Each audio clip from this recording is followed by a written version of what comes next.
Hello Australia, my name is Christophe Barrier-Varju. I'll be representing Australia this year Dakar Rally from the 31st of December to the 15th of January.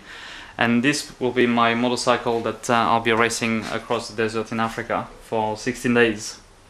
Christophe was born in the south of France but spent most of his life growing up on the Ivory Coast of West Africa.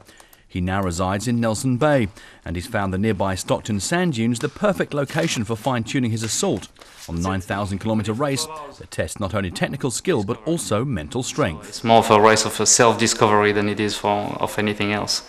You really have to dig very, very deep into your own emotional state. If you get lost and you end up 12, 14, 24 hours in the middle of the desert, not knowing where you are, so it can be fairly daunting, I think.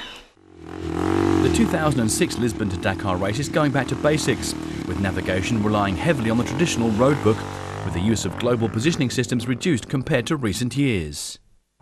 In the road book you have several, you have a lexic of items that tells you where you're supposed to go, make a left turn, make a right turn, look for the holes, look for the dips, look for the sand dunes, the big dunes, the small dunes, and all of this in combination help you navigate through the desert. But there's no road book or GPS system that can help a rider that's bogged tire deep in sand. So he's been perfecting his escape route should he hit trouble. When you lift it back up, the bike stands up a little bit. So you go like this, the bike is a little bit higher. The other way, the wheel back up, all the way up. Now the bike is back up, outside the sand.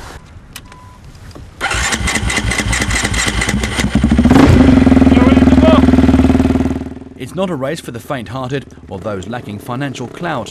He estimates his entry into the race will cost him around $180,000. Thankfully, a host of sponsors will meet about 80% of that outlay.